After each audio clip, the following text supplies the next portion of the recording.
ഈ ലോകത്ത് നിന്ന് വിട പറയുന്ന സമയത്ത് ഇസ്തിഖാമത്തുള്ള ഒരു മനുഷ്യൻ അല്ലാഹു കൊടുക്കുന്ന സമ്മാനം എന്തെന്നറിയോ? അല്ലാഹു കൊടുക്കുന്ന സമ്മാനം എന്തെന്നറിയോ? വിശുദ്ധമായ ഖുർആനിന്റെ ആയത്താണ് ഞാൻ ആമുഖമായി ഓതി വെച്ചത്. അല്ലാഹു പറയുകയാണ്, സൂറത്തുൽ ഫുസ്സിലെടുത്ത് പരിശോധിച്ചാൽ നമുക്ക് കാണാം, അല്ലാഹു ഇസ്തിഖാമത്തുള്ള ഒരാൾക്ക് കൊടുക്കുന്ന സമ്മാനം ഏതെന്നറിയോ? ഇന്നല്ലദീന ഖാലൂ റബ്ബുനല്ലാഹ് ثم استقاموا تتنزل عليهم الملائكة ألا تخافوا ولا تحزنوا وأبشروا بالجنة التي كنتم توعدون. വിശുദ്ധ ഖുർആൻ പറയുന്ന ഇന്നല്ലദീന ഖാലൂ റബ്ബുനല്ലാഹ്, എൻ്റെ നാഥൻ അല്ലാഹുവാണ് എന്ന് പറഞ്ഞ ഒരാൾ, അതാണ് മഹാനായ ആ സഹാബിയോട് അഷ്റഫുൽ ഖൽഖ് പറഞ്ഞത്, ഖുൽ ആമന്തു ബില്ലാഹ്, നീ മുഅ്മിനാണെന്ന് പറ.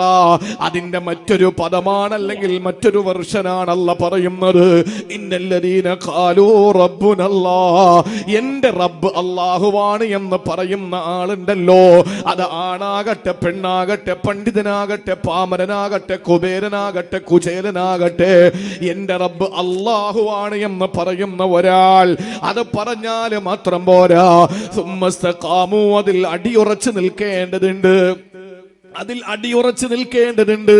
അതുകൊണ്ടാണ് മഹാനായ സുഫിയാൻ ഇബ്നു അബ്ദുല്ല എന്ന സഹാബിയോട് പറഞ്ഞത്, സുമ്മസ്തഖിം, അല്ലയോ സഹാബി വദ്യ, നിങ്ങൾ അടിയുറച്ചു നിൽക്കാൻ നിങ്ങൾക്ക് കഴിയണമെന്ന് പറഞ്ഞത്. അതുകൊണ്ടാ അല്ലാഹ് പറയുന്നു, ഞാൻ അല്ലാഹു റബ്ബാണ് എന്ന് പറയുന്ന ഒരാൾ, സുമ്മസ്തഖാമു, എന്നിട്ട് അതിൽ അടിയുറച്ചു നിൽക്കുന്ന ഒരാൾ, അല്ലാഹ് പറയുകയാണ്, തതനസ്സലു അലൈഹിമുൽ മലായിക, അല്ലാഹുവിന്റെ വാനലോകത്ത് നിന്ന് മാലാകമാർ ഇറങ്ങി വരുമത്രേ. അവന്റെ അടുക്കൽ അല്ലാഹുവിന്റെ മാലാകമാര് വരുമെന്നാണ്. സഹോദരങ്ങളെ, മലായിക്കത്തുകൾ വരുന്നത് 3 സ്ഥലങ്ങളിലാണ്, 3 സമയങ്ങളിലാണ് മലക്കുകൾ കടന്നു വരുന്നത്രേ. അതിൽ ഒന്നാമത്തേത് ഇൻദൽ മൗതി, നീ മരിക്കുന്ന സമയത്താണ്. മരണാസന്നനാകുന്ന സമയത്ത് അല്ലാഹുവിന്റെ മാലാകമാര്, റഹ്മത്തിന്റെ മലക്കുകൾ, റഹ്മത്തിന്റെ ചിറകിലേറിയിട്ട് നിന്റെ അടുക്കലേക്ക് വരുന്നതാണ്. കൊല്ലം ജില്ലയിലെ ചമ്മനത്തോപ്പിലെ അഞ്ചുമുക്കം എന്ന പ്രദേശത്ത് താമസിക്കുന്ന പ്രിയപ്പെട്ട ചെറുപ്പക്കാരാ, പ്രിയപ്പെട്ട പെങ്ങളെ, നിന്റെ അടുക്കൽ അല്ലാഹുവിന്റെ റഹ്മത്തിന്റെ മലക്ക് വരികയാ. ആ മലക്ക് കടന്നു വരുന്നത് എപ്പോഴാണ്? മരിക്കുന്ന സമയത്താണ്. പിഴച്ചു പോകുകയില്ല. മരിക്കുന്ന സമയത്ത് നിന്റെ ഈമാൻ തെറ്റിപ്പോകൂല. മരിക്കുന്ന സമയത്ത് നീ മോശമായ നിലയിൽ മരിക്കൂല. മരിക്കുന്ന സമയത്ത് മോശമായ ചിന്തകൾ നിന്റെ കൽബിൽ കടന്നു വരില്ല. മോശമായ വാക്കുകൾ നിന്റെ ചുണ്ടുകളിൽ നിന്ന് പുറത്തു വരില്ല. അല്ലാഹുവിന്റെ റസൂല് പറയുന്നു, മരിക്കുന്ന സമയത്ത് അവന്റെ അടുക്കൽ മലക്കുകൾ വരികയാ. പിന്നീട് ഈ മലക്കുകൾ വരുന്നത് എവിടെയെന്നറിയോ? വഫിൽ ഖബരി, ആരോരുമില്ലാത്ത ഖബറിന്റെ ഏകാന്തതയിൽ നിന്നെ കൊണ്ടുവെക്കുമല്ലോ. മരിച്ചാൽ വീട്ടിൽ മയ്യത്ത് പ്രദർശനത്തിന് വേണ്ടി വെക്കുമ്പോൾ, പൊതുദർശനത്തിന് വേണ്ടി വെക്കുന്ന സമയത്തും നിന്റെ ചുറ്റും നിന്റെ മക്കളുണ്ടല്ലോ. ഖൽഫി കരീമാത്തിൻ അലയ്യാ വബാക്കിയാ വഫീഹിൻ ഉമ്മി ഔ ശഖീഖി വഇത്രതി. നീ മരണപ്പെട്ട് കഴിഞ്ഞാൽ നിന്റെ പിന്നിൽ നിന്റെ ഉമ്മയുണ്ട്, നിന്റെ പ്രിയപ്പെട്ട ഭാര്യയുണ്ട്, നിന്റെ പ്രിയപ്പെട്ട മക്കളുണ്ട്. എല്ലാവരും നിന്റെ വീട്ടിൽ നിന്നോടൊപ്പം 4 ഭാഗത്ത് സങ്കടപ്പെട്ട് കണ്ണീരൊലിപ്പിച്ചിരിക്കുകയാ. പക്ഷേ നിന്നെ ഖബറിലേക്ക് കൊണ്ടുവെക്കുമ്പോ നിന്റെ ഭാര്യയില്ല, നിന്നെ സ്നേഹിച്ചവളില്ല, നിന്റെ ഏറ്റവും ഇഷ്ടപ്പെട്ട പ്രേമഭാജനമില്ല, നിന്റെ പ്രിയപ്പെട്ട മക്കളില്ല, ആരുമില്ല. ഒറ്റയ്ക്കാണ് ഖബറിൽ കിടക്കേണ്ടത്. അവിടെ റഹ്മത്തിന്റെ മാലാകമാര് വരുമെന്നാണ്. ഇനി മൂന്നാമത് എവിടെയെന്നറിയോ? വഇൻദൽ ബഅസി, ഖബറിൽ നിന്ന് നീ എഴുന്നേറ്റ് വരുന്ന പുനർജന്മത്തിന്റെ സമയമുണ്ടല്ലോ, ആ സമയത്തും നിന്റെ അടുക്കൽ റഹ്മത്തിന്റെ മലക്കുകൾ വരുമെന്നാ. ആ മലായിക്കത്തുകൾ വരണമെങ്കിൽ എന്താ നീ ചെയ്യേണ്ടത്? ഇന്നല്ലദീന ഖാലൂ റബ്ബുനല്ലാഹ് സുമ്മ ഇസ്തഖാമൂ, ഗൗസുൽ ഗൗസുല്ലമൊക്കെ പറഞ്ഞതുപോലെ എന്നെ സൃഷ്ടിച്ചത് എന്റെ റബ്ബാണ്, എന്നെ സംരക്ഷിക്കുന്നത് എന്റെ റബ്ബാണ്, എന്നെ അവസാന സംഹരിക്കുന്നതും എന്റെ റബ്ബാണ്. ആ ഉറച്ച നിലപാടിൽ സുമ്മസ്തഖാമു അടിയുറച്ചു നിൽക്കുകയും ചെയ്ത തതനസ്സലു അലൈഹിമുൽ മലായിക, അല്ലാഹുവിന്റെ റഹ്മത്തിന്റെ മലക്കുകൾ നിന്റെ അടുക്കലേക്ക് പറന്നിറങ്ങുന്നതാണ്. മരിക്കുന്ന സമയത്ത് അള്ളാന്റെ മലക്കുകൾ നിന്റെ വീട്ടിൽ വരും. വരണ്ടേ? ആര് കൂടിയാലെന്താ, ആര് കരഞ്ഞാലെന്താ, ആര് സങ്കടപ്പെട്ടാലെന്താ, ഇതൊന്നും നമുക്ക് ഒരു ഗുണവും ചെയ്യുന്നതല്ല, ഒരു നയാ പൈസയുടെ ഗുണം ചെയ്യുന്നതല്ല. മരിക്കുന്ന സമയത്ത് ആളുകൾ 10,000 പേര് വന്ന് മയ്യത്ത് കണ്ടിട്ട് പോയി, നമുക്കെന്ത് കിട്ടാനാ? ജീവിച്ചിരിക്കുന്ന മകന് വില. ഉമ്മൻചാണ്ടി മരിച്ചു, ഉമ്മൻചാണ്ടി കോടിക്കണക്കിന് ആളുകൾ അല്ലെങ്കിൽ ലക്ഷക്കണക്കിന് ആളുകൾ അദ്ദേഹത്തെ അനുഗമിച്ചു. അതുകൊണ്ട് എന്താ ഉണ്ടായത്? ഉമ്മൻചാണ്ടിക്ക് എന്തെങ്കിലും ഒരു പല്ലിമുട്ടായിയുടെ ഗുണം പിന്നീട് അങ്ങോട്ടുള്ള കാലത്ത് ഉണ്ടാവുമോ? ഉണ്ടാവൂല. ആർക്കാ ഉണ്ടായത്? തന്റെ മകൻ ചാണ്ടി ഉമ്മന്, തന്റെ ഭാര്യയ്ക്ക്, തന്റെ മക്കൾക്ക്. നമ്മൾ മരണപ്പെട്ടു പോയാൽ നമ്മുടെ വീടും നാടും ഒക്കെ ഇളകി മറിഞ്ഞ് വണ്ടികളും അതുപോലെ തന്നെ ബ്ലോക്കായി ആളുകളുടെ പ്രളയമായിരുന്നു, ഒഴുക്കായിരുന്നു നമ്മുടെ കാണാൻ. അതുകൊണ്ട് മരിച്ച ആളിന് എന്തെങ്കിലും അവാർഡ് കിട്ടോ? എന്തെങ്കിലും ഗുണമുണ്ടോ? ഇയാൾ മരിച്ചുപോയി എന്നതിന്റെ പേരിൽ എന്തെങ്കിലും ആളുകൾ പറയും അദ്ദേഹത്തിന്റെ മരണത്തിന് ഇത്തിരി ആളുകളായിരുന്നു എന്ന് പറയും. അതിന്റെ ക്രെഡിറ്റ് പിന്നീട് മക്കൾക്കും ഭാര്യയ്ക്കാ കിട്ടുക, നമുക്കൊരു ഗുണവും ഇല്ല. പിന്നെ നിസ്കരിക്കാൻ 100 പേര് കൂടുന്നിടത്ത് അവൻ 100 പേര് കൂടിക്കഴിഞ്ഞാൽ അവന്റെ പാപങ്ങൾ പൊറുക്കപ്പെടുമെന്ന് ഹദീസുണ്ട്. നിസ്കാരത്തിന് ആളുകൾ വേണം. എത്ര പേരാ നിസ്കരിക്കാനുള്ളത്? പള്ളിയിൽ മയ്യത്ത് കൊണ്ടുവന്ന എത്ര പേരുണ്ടാവും? 5 സഫ്, 6 സഫ്. മയ്യത്ത് കാണാനോ 6000 പേര്. ഒരു സഫിൽ 35 പേര് വെച്ച് അല്ലെങ്കിൽ 40 പേര് വെച്ച് 5ഓ 6ഓ സഫ് ഉണ്ടാവും അല്ലേ? നിങ്ങളൊന്ന് ആലോചിച്ച് നോക്കൂ. മയ്യത്ത് കാണാൻ ആയിരക്കണക്കിന് ആളുകൾ വരും. എന്തെങ്കിലും ഗുണം നമുക്കുണ്ടോ? ഒരു ഗുണവുമില്ല. പക്ഷേ മരിക്കുന്ന സമയത്ത് നമ്മൾ ഐസിയുവിലാണെന്നോ വീട്ടിലാണെന്നോ ആശുപത്രിയിലാണെന്നോ വാഹനത്തിലാണെന്നോ റോഡിലാണെന്നോ അതൊന്നും നമ്മുടെ വിഷയമല്ല. ആ സമയത്ത് കടന്നു വരണം അല്ലാഹുവിന്റെ റഹ്മത്തിന്റെ പാരാവാരം പോലെയുള്ള മാലാഖമാര്. ആ മലക്കുകൾ കടന്നു വരണമെങ്കിൽ ഒരൊറ്റ നിബന്ധന അല്ലാഹു വെച്ചു. ഇന്നല്ലദീന ഖാലൂ റബ്ബുനല്ലാഹ്, എന്റെ റബ്ബ് അല്ലാഹ് ഉറക്കെ പറയണം. സുമ്മസ്തഖാമു, എന്നിട്ട് ആ ഏവനെങ്കിലും കണ്ണുരുട്ടം പോയിട്ടിട്ട് പോകരുത്, അടി ഉറച്ചു നിൽക്കുകയും വേണം. ഇത്ര സിമ്പിളാ. പക്ഷേ വലിയ പാടാണ്, പ്രയാസമാണ്. ഏതുപോലെ ഈ ഒരു കാര്യത്തിൽ നിന്നാണ് അഷ്റഫുൽ ഖൽക്കിന് നര ബാധിച്ചത്. ഈ ഒരു കാര്യമാണ് ഗൗസുൽ ആലമും നമ്മളും തമ്മിലുള്ള വ്യത്യാസത്തിന്റെ പ്രധാനപ്പെട്ട കാരണം. അതുകൊണ്ട് അടിയുറച്ച് നിൽക്കാൻ നമുക്ക് പറ്റണം. പറ്റിയാൽ മരിക്കുന്ന സമയത്ത് എവിടെയാണെങ്കിലും, ഐസിയിലാണെങ്കിലും ആശുപത്രിയിലാണെങ്കിലും വീട്ടിലാണെങ്കിലും കാറിലാണെങ്കിലും കപ്പലിലാണെങ്കിലും വിമാനത്തിലാണെങ്കിലും എവിടെയാണെങ്കിലും അള്ളാന്റെ മലക്കുകൾ അടുത്ത് വരും. ആശ്വസിപ്പിച്ചിട്ട് മലക്കുകൾ റൂഹ് പിടിക്കുന്ന രംഗമൊക്കെയുണ്ട്. അത് നമുക്ക് വിശദീകരിക്കാനുള്ള സമയമില്ല. രണ്ടാമത് ഖബറിൽ വരും. ഒരൊറ്റ മനുഷ്യരും വരൂലല്ലോ. ആരെങ്കിലും വരുമോ? സ്നേഹനിധിയായ ഭാര്യ പോയി, അതുകൊണ്ട് ഭർത്താവ് കരഞ്ഞോണ്ട് ഖബറിനകത്ത് ഇറങ്ങിക്കിടന്ന ഒരു ചരിത്രം നിങ്ങൾക്കുണ്ടോ? ഒരു ചരിത്രം നമുക്ക് പറയാനുണ്ടോ? വാപ്പ മരിച്ചു എന്നതിന്റെ പേരിൽ പിരിയാത്ത പ്രിയപ്പെട്ട പൊന്നുമോന് വാപ്പയോടൊപ്പം ഖബറിനകത്ത് ഇറങ്ങിക്കിടന്നിട്ടുണ്ടോ ഇന്ന് വരെ? ചിന്തിച്ചു നോക്ക്. ജീവന് തുല്യം സ്നേഹിക്കുന്ന പ്രിയപ്പെട്ട ഉസ്താദ് മരണപ്പെടുമ്പോ ഏത് ശിഷ്യനാണ് ഉസ്താദിനോടൊപ്പം ഖബറിനകത്ത് ചെന്ന് കിടക്കുക? കിടക്കൂല. ഖബറിൽ ഒറ്റയ്ക്കാണ്. പക്ഷെ അവിടെ മലക്കുകൾ വരണം. മലക്കുകൾ വരണം. സഹായത്തിനായി അള്ളാഹുവിന്റെ അംലാക്കുകളെ അവിടെ അയക്കണം അള്ളാഹു. അവിടെ നിന്ന് എഴുന്നേറ്റ് പോകുമ്പോൾ ഊടുത്തുണിയില്ലാതെയാ നമ്മൾ പോവുക. നാളെ പരലോകത്ത് വരുന്ന രംഗം വിശുദ്ധ ഖുർആൻ പറഞ്ഞത്, ഹദീസുകൾ പറഞ്ഞത് മൂന്ന് രീതിയിലാണ്. വല്ലാത്ത വിശപ്പ്, വല്ലാത്ത വിശപ്പ്. കാരണം എത്ര ദിവസം കഴിഞ്ഞ് വല്ലതും കഴിച്ചിട്ട്. ഇവിടെ നിന്ന് ഉംറയ്ക്ക് പോകുമ്പോൾ നമുക്കറിയാമല്ലോ, ഇവിടെ നിന്ന് യാത്രയായി കഴിഞ്ഞാൽ അത് കഴിഞ്ഞ് പിന്നെ ഇടയ്ക്ക് എവിടെയെങ്കിലും പിന്നെ കണക്ഷൻ ഫ്ലൈറ്റ് ആണെങ്കിൽ പിന്നെ അവിടെ ഒരു 2-3 മണിക്കൂർ ഇതൊന്നും നമുക്ക് നല്ല ഭക്ഷണം കിട്ടിയിട്ടില്ല. ജിദ്ദയിൽ ചെന്നിറങ്ങി നല്ല ഭക്ഷണം കിട്ടിയിട്ടില്ല. നമ്മൾ നേരെ അവിടെ നിന്ന് ബസ് പിടിച്ച് നേരെ മക്കയിലേക്ക് പോകുമ്പോൾ ആദ്യം ചെയ്യുന്നത് ആദ്യം ചെയ്യുന്നത് ഉംറയൊന്നുമല്ല, ആദ്യം ചെയ്യുന്നത് എല്ലാ ആളുകളും നന്നായിട്ട് ഹോട്ടലിൽ പോയിട്ട് ഫുഡ് കഴിക്കുക. കാരണം എത്ര തലേ ദിവസം രാത്രി കയറിയല്ലേ, ഇപ്പം നേരത്തോട് നേരെ ആകാൻ പോവുക, നല്ല ഭക്ഷണം കിട്ടിയിട്ടില്ല, നല്ല ഭക്ഷണം കഴിക്കും. ഖബറിൽ നിന്ന് എഴുന്നേറ്റ് പോകുന്നൊരു സമയം വിശന്നിട്ടാ പോവുക, വാഴ്ത്തശ നല്ല ദാഹം ഉണ്ടാവും, വാഴ ഒരു നൂൽ ബന്ധം ഉണ്ടാവൂല. കാരണം തുണിയെല്ലാം അഴിച്ചെടുത്തിട്ട് എല്ലാവരും കൊടുത്തിരിക്കുകയല്ലേ, 3 വെള്ള തുണിയിലല്ലേ നമ്മൾ പൊതിഞ്ഞ് കിടത്തിയത്. പരിപൂർണ നഗ്നനായിട്ടാണ് നാളെ പരലോകത്ത് വരിക. ആ സമയത്ത് അവിടെ ഒരാളുമില്ല. ഉയർത്തെഴുന്നേൽപ്പിന്റെ സമയത്ത് നിന്നെ സഹായിക്കാൻ കടന്നു വരണം ആരെന്നറിയോ? അള്ളാഹുവിന്റെ റഹ്മത്തിന്റെ അംലാക്കുകളെ കടന്നു വരണം പ്രിയപ്പെട്ട സഹോദര. അതിനെന്താ വേണ്ടത്? തതനസ്സലു അലൈഹിമുൽ മലായിക, അള്ളാഹുവിന്റെ മാലാകമാര് നിന്റെ അടുക്കലേക്ക് ഇറങ്ങി വരണം. അതിന് നീ ചെയ്യേണ്ടത് ഇന്നല്ലദീന ഖാലൂ റബ്ബുനല്ലാഹ് സുമ്മസ്തഖാമൂ, അല്ലാഹ് പറയുകയാണ് എന്റെ റബ്ബ് അല്ലാഹുവാണെന്ന് പറയുക മാത്രമല്ല അതിൽ അടി ഉറച്ചു നിൽക്കുകയും വേണം. അള്ളാഹു അതിന് തൗഫീക്ക് നൽകി അനുഗ്രഹിക്കുമാറാവട്ടെ. സഹോദരങ്ങളെ, അത് കഴിഞ്ഞാൽ അള്ളാഹു നമുക്ക് തരുന്നത് എന്തെന്നറിയോ? അല്ലാഹ് പറയുകയാണ് അല്ലാ തഖാഫൂ വലാ തഹ്സനൂ, മലക്കുകൾ വരിക മാത്രമല്ല, നീ ദുനിയാവിന്റെ ഒരൊറ്റ കാര്യത്തിലും നീ ദുഃഖിക്കണ്ട, ആഖിറത്തിന്റെ കാര്യത്തിൽ നിനക്ക് ഭയവും വേണ്ട.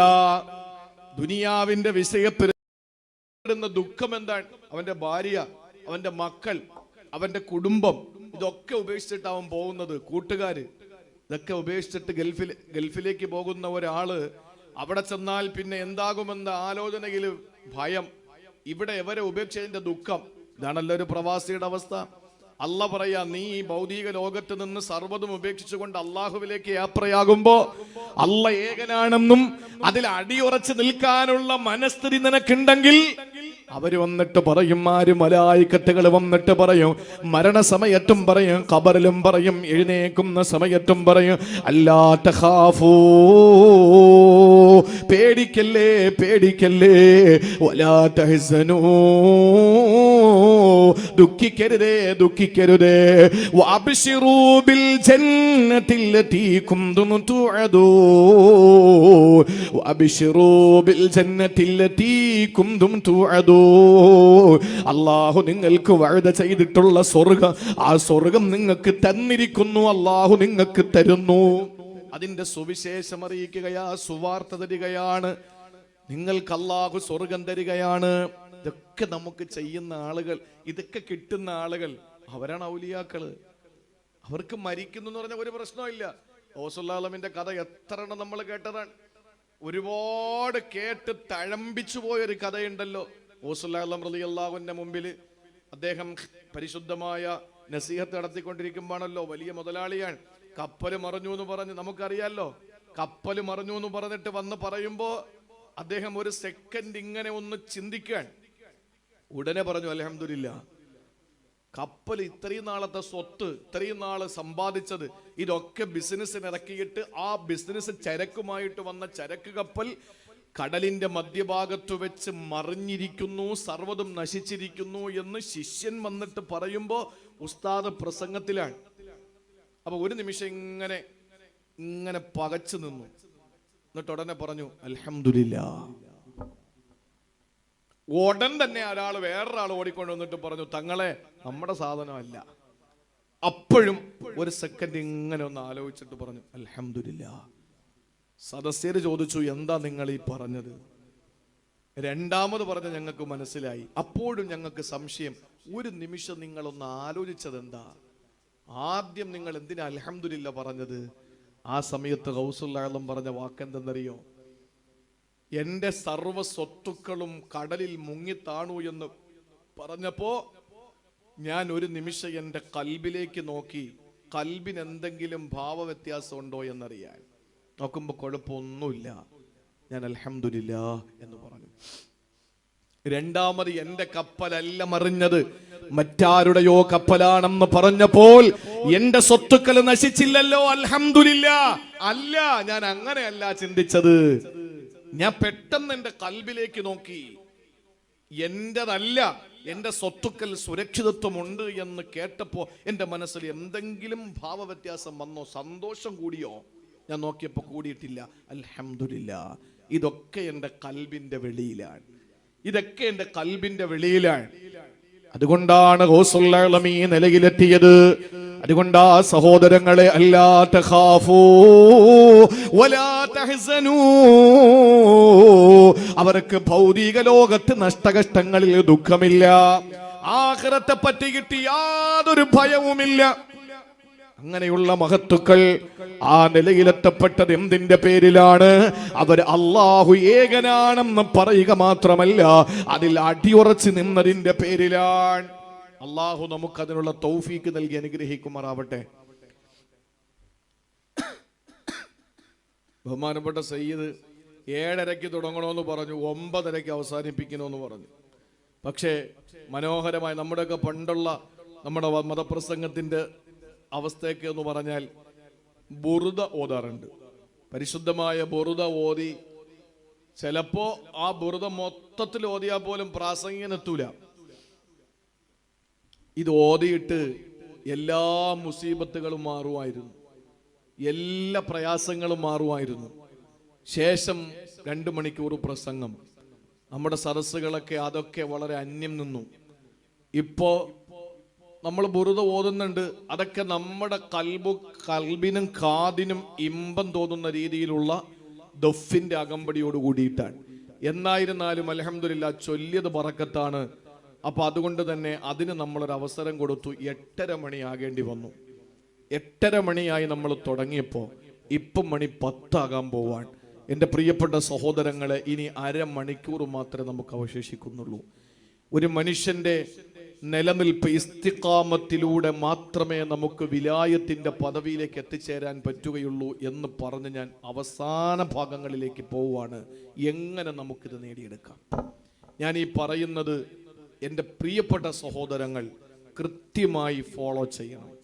കൃത്യമായി നിങ്ങൾ, അള്ളാഹു എനിക്കും നിങ്ങൾക്കുമൊക്കെ അതിന് ഭാഗ്യം നൽകി അനുഗ്രഹിക്കുമാറാവട്ടെ. അള്ളാഹു തൗഫീക്ക് നൽകി അനുഗ്രഹിക്കുമാറാവട്ടെ. 10:30 നമുക്ക് ദുആ ചെയ്ത് പിരിയണം. അതിനു മുമ്പ് ഒരു 15 മിനിറ്റ് കൂടി ഇൻഷാ അല്ലാഹ് ഈ വിഷയം ഞാൻ പറയും. പിന്നെ 15 മിനിറ്റ് അടുത്ത വർഷം. ഇപ്പൊ നമുക്ക് 10-20 ആടും അല്ലേ, അതിനൊത്ത അരിയും ഒക്കെ ഉണ്ട്. അൽഹംദുലില്ലാഹ്. അടുത്ത വർഷവും, കഴിഞ്ഞ വർഷം ഇതേപോലെ ഞാൻ സമാപനത്തിൽ ചോദിച്ചപ്പോഴാണ് നിങ്ങൾ ഓരോരുത്തരും പറഞ്ഞത്. അവസാനം ബഹുമാനപ്പെട്ട പൂക്കോയ തങ്ങൾ പറഞ്ഞു മതി എന്ന് പറഞ്ഞിട്ടാണ് നമ്മൾ നിർത്തിയത്. ഞാൻ ഇപ്പോഴും ഓർക്കാൻ, ഇനി മതി, അരിയും മതി, ആടും മതി എന്ന് പറഞ്ഞിട്ടാണ് നമ്മൾ അവസാനിപ്പിച്ചത്. വീണ്ടും വന്നുകൊണ്ടിരിക്കാൻ. അപ്പൊ അതുകൊണ്ട് തന്നെ അൽഹംദുലില്ലാഹ് ഈ പരിപാടി 10:15 ആകുമ്പോഴേക്കും ഇൻഷാ അല്ലാഹ് ഞാൻ പ്രസംഗം നിർത്തി ഒരു 15 മിനിറ്റ് കൊണ്ട് നമുക്ക് അടുത്ത വർഷത്തേക്ക് എന്താണോ അള്ളാഹു തീരുമാനിച്ചത് അത് ഇവിടെ നടക്കും ഇൻഷാ അല്ലാഹ്. അതുകൊണ്ട് തന്നെ ആ പരിപാടി കൂടി കഴിഞ്ഞാൽ ഒരു 5 മിനിറ്റ് ദുആ ചെയ്ത്, നാളെയാണ് നമ്മുടെ സമാപനം. പ്രസംഗം അല്ല, നാളെ നമ്മുടെ ദുആയും ലളിതങ്ങളെ ദുആയും നേർച്ചയും ഒക്കെ നാളെയാണ്. ഇതൊരു സന്തോഷമാണ്, ഇതൊരു സന്തോഷമാണ്. നമ്മൾ കരുതും വഅലിന് ആളുകൾ വന്നതിൻ്റെ എത്രയോ ഇരട്ടിയാണ് ചോറ് വാങ്ങാൻ വന്നത്, നമ്മൾ ചിന്തിക്കും. പക്ഷെ ആർക്കും ഒരു അമർഷം ഉണ്ടാവണ്ട. ചോറ് വാങ്ങാൻ വന്നത് വഅല് കേൾക്കാൻ വന്നതിൻ്റെ എത്രയോ ഇരട്ടിയാണ്. ശരിയാണ്, ശരിയാണ്. പക്ഷേ ഈ വന്ന ആളുകളുടെ വീട്ടില് 1 കിലോ മട്ടനും വാങ്ങി 1 കിലോ അരി വാങ്ങിയിട്ട് ചോറ് വെക്കാൻ കഴിവില്ലാത്ത ആളുകളല്ല ഈ വരുന്നത്. പക്ഷെ ഇതിൻ്റെ ഒരു ബറക്കത്തുണ്ട്, ഇതൊരു ബറക്കത്താണ്. നിങ്ങൾ അല്ലാതെ വെറുതെ ഒന്ന് ചോറ് വെച്ച് നോക്ക്, എത്ര പേര് വരുമെന്ന് അറിയാമല്ലോ, വെച്ച് നോക്ക്. ഇതൊരു ബറക്കത്താണ്. അതിൻ്റെ ഒരു പിടി ആഹാരം കഴിക്കാൻ നമ്മുടെ പ്രിയപ്പെട്ട സഹോദരങ്ങൾ വരുമ്പോൾ നമുക്ക് ഇൻഷാ അല്ലാഹ് അവർക്ക് നമ്മൾ ഇതുവരെ കൊടുത്തത് മുടങ്ങാതെ അങ്ങോട്ട് കൊടുക്കാൻ കഴിയണം. കഴിഞ്ഞ വർഷം ഒരു ആട് ഏറ്റുകൊണ്ട് പോയൊരു സഹോദരൻ ഇന്ന് ദരിദ്രനായി പള്ളിമുറ്റത്ത് നിന്ന് കൈനീട്ടുക. കാരണം ഞാൻ കഴിഞ്ഞ വർഷം ഒരു ആടിനെ കൊടുത്ത് നന്നായിട്ട് ഫക്കീറായി പോയി. അങ്ങനെ ആരെങ്കിലും ഉണ്ടോ ഈ 5 മുക്കിൽ? ചോദിച്ചു നോക്കണം. സിമ്പിളായിട്ട് അള്ളാഹു അവരുടെ കാര്യങ്ങളൊക്കെ നടത്തിയിട്ടുണ്ടാവും. തങ്ങൾ നീയത്താക്കിയിട്ട് നടത്തി. തങ്ങളെ മകളെ കയ്യിൽ ഒന്നുമില്ല, എനിക്ക് നന്നായിട്ടറിയാം. തങ്ങളെ നിങ്ങളറിയുന്നതിനേക്കാൾ തങ്ങളെ ഞാനറിയും, ഞങ്ങളറിയും. കാരണം തങ്ങളും ഞങ്ങളും അത് വേറൊരു ഭാഷയാണ്. ഞങ്ങൾ തമ്മിലുള്ള ഒരു ബന്ധം അങ്ങനെയാണ്. സഹോദരൻ, എൻ്റെ ഒരു ജ്യേഷ്ഠൻ മരണപ്പെട്ടിട്ടുണ്ട്. ആ സഹോദരനേക്കാൾ എനിക്ക് സ്നേഹം ബഹുമാനപ്പെട്ട സയ്യിദിനോടാണ്.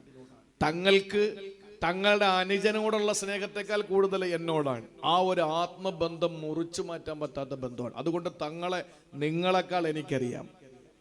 വളരെ ഭംഗിയായി ഒരു നല്ല കോടീശ്വരൻ കല്യാണം കഴിപ്പിച്ച് അയക്കുന്നതിനേക്കാൾ മനോഹരമായി, ആർഭാട കല്യാണമല്ല, വരുന്നവർക്ക് നല്ല ഭക്ഷണവും കൊടുത്ത് നല്ല നിലയിൽ സുന്ദരമായി ആ പൊന്നുമോളിപ്പോൾ ജീവിക്കുകയാണ്. അല്ലാഹു റബ്ബുൽ ഇസ്സത്ത് ആ പ്രിയപ്പെട്ട മകൾക്കും ആ പ്രിയപ്പെട്ട ഭർത്താവിനും അല്ലാഹു ജീവിതത്തിൽ ബറക്കത്ത് അനുസ്യൂതമാക്കി അല്ലാഹു എത്തിച്ചു കൊടുക്കുമാറാവട്ടെ. അല്ലാഹു അവരുടെ ദാമ്പത്യ ജീവിതത്തിൽ സാദാത്യങ്ങൾക്ക് അല്ലാഹു ജന്മം നൽകി അനുഗ്രഹിക്കുമാറാവട്ടെ.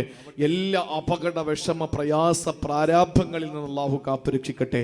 പിന്നെ എനിക്കും തങ്ങൾക്കും മാത്രം അറിയുന്ന ഏറ്റവും പ്രധാനപ്പെട്ട ഒരു കാര്യം, ഏറ്റവും നിർണായകമായ ഒരു കാര്യം ദുആ ചെയ്യേണ്ടതുണ്ട്. അത് ഞാൻ നിങ്ങളോട് വസിയത്ത് ചെയ്യാണ്. അല്ലാഹു റബ്ബുൽ ഇസ്സത്ത് ഒരു ചെറിയൊരു കാര്യമാണ്, അത് നമുക്ക് താങ്ങാൻ പറ്റുന്നതിനപ്പുറത്താണ്. ഞങ്ങളുടെ പ്രിയപ്പെട്ട ഒരു സഹോദരനുമായി ബന്ധപ്പെട്ടൊരു കാര്യമാണ്. അതിന് നിങ്ങൾ എല്ലാവരും ദുആരക്കണം. കാര്യം എന്താണെന്ന് പറയാൻ ബുദ്ധിമുട്ടുണ്ട്. അതുകൊണ്ട് സഹോദരിമാരോട് പ്രത്യേകം പറയാ, നാളത്തെ നിങ്ങളുടെ ദുആകളിൽ, ഇന്നാളെ വെളുപ്പിനുള്ള ദുആയിൽ നിങ്ങൾ ഓരോരുത്തരും ആത്മാർത്ഥമായിട്ട് ദുആരക്കണം. ആ സയ്യിദ് പൂക്കോയ തങ്ങൾക്കും ഈ വിനീതനായ എന്റെയും മനസ്സിലുള്ള ഒരു കാര്യമുണ്ട്. ആ കാര്യം ഖൈറായ നിലയിൽ എത്രയും വേഗം അല്ലാഹുവിന്റെ ഇടപെടലുണ്ടായി അതിനൊരു പരിഹാരം ഉണ്ടാകാൻ വേണ്ടി നിങ്ങൾ ദുആ ചെയ്യണം. കാര്യം അള്ളാഹുവിന് നന്നായിട്ടറിയാം. ഇത് പറയുമ്പോഴും അള്ളാഹു കേട്ടുകൊണ്ടിരിക്കുകയാണല്ലോ. അതുകൊണ്ട് നിങ്ങൾ നന്നായിട്ട് ദ്വാരക്കണം. ഇതൊരു വസിയത്താണ്.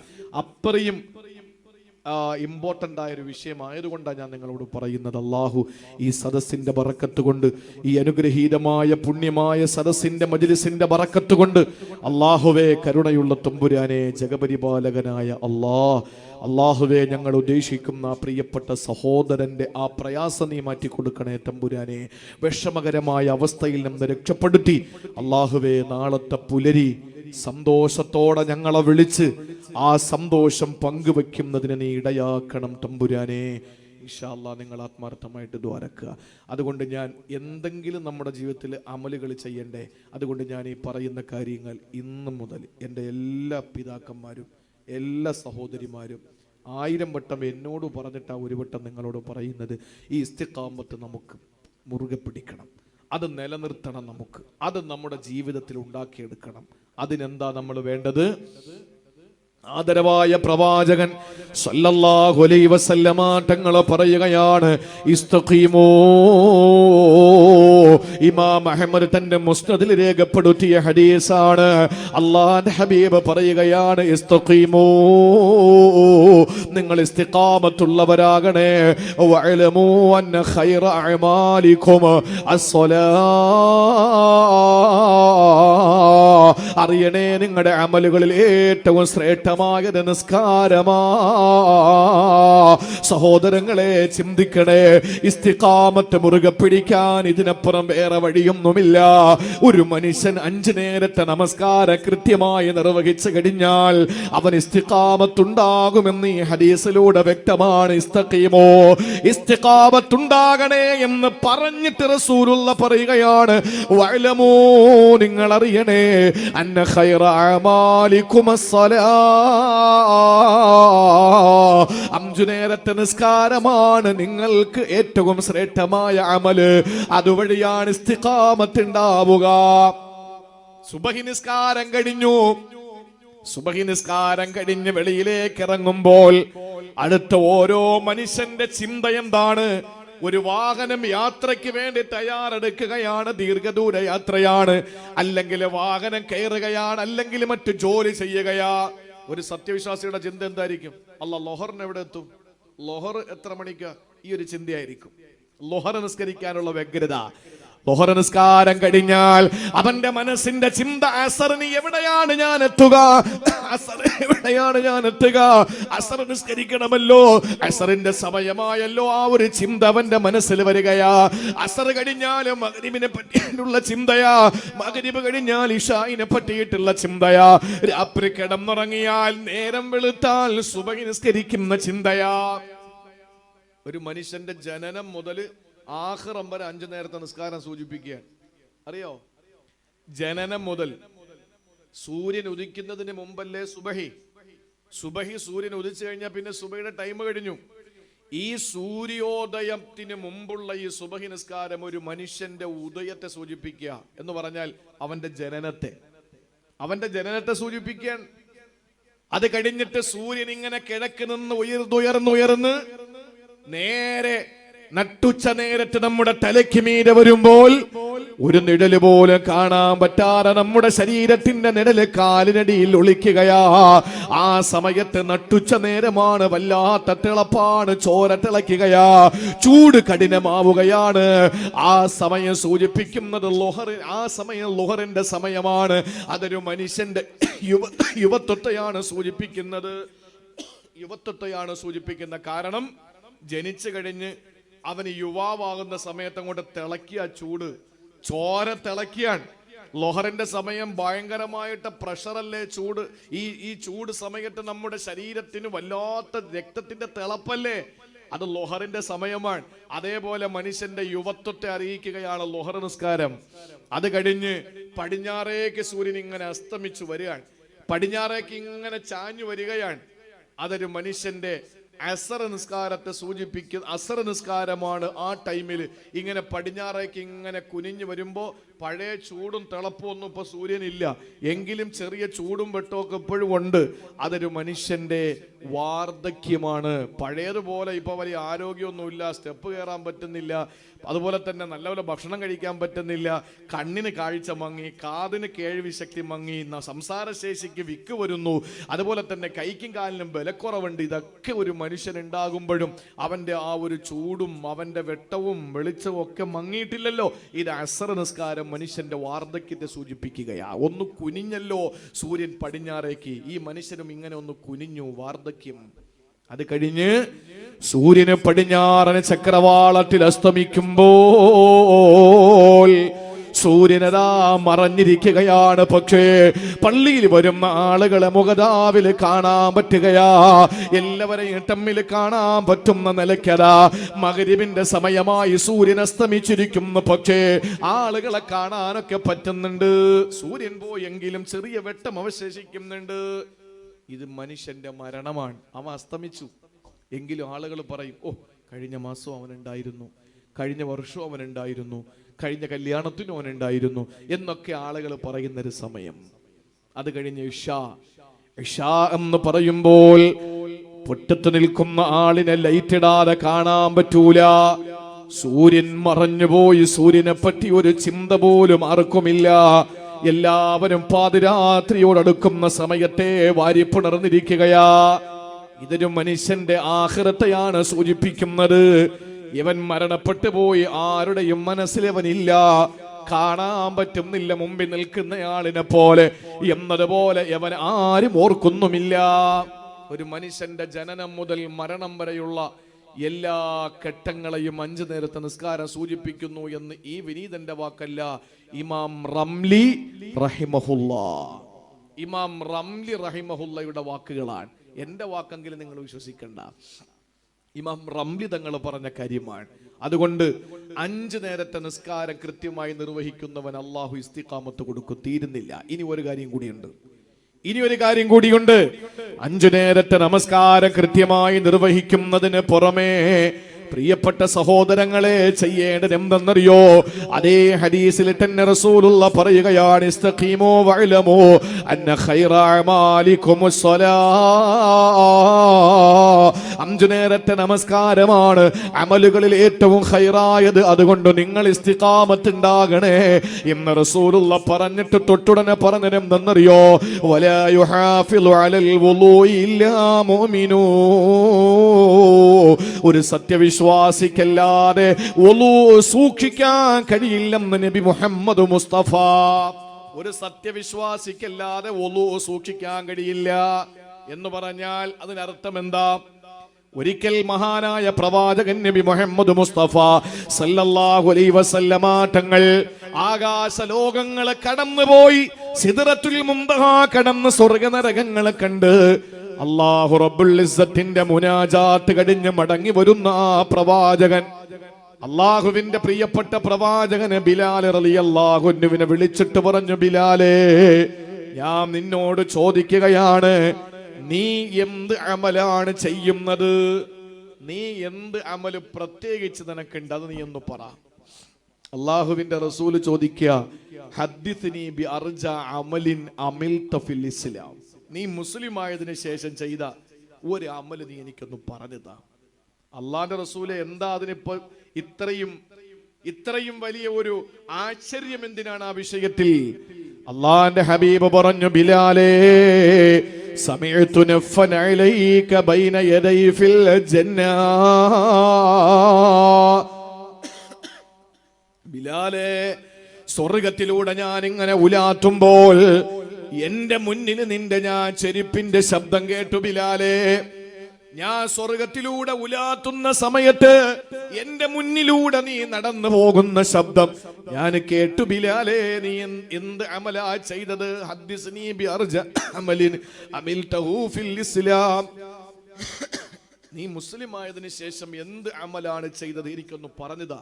ഞാൻ സ്വർഗത്തിലൂടെ നടന്നു പോകുമ്പോ എന്റെ തൊട്ടു മുന്നിൽ നിന്റെ ചെരുപ്പിന്റെ വാറിന്റെ ശബ്ദം ഞാൻ കേട്ടു. ബിലാലേ, അള്ളാഹുവിന്റെ റസൂൽ ഇത് പറഞ്ഞപ്പോ ബിലാൽ റളിയല്ലാഹു അൻഹു പറഞ്ഞ മറുപടി എന്തെന്നറിയോ?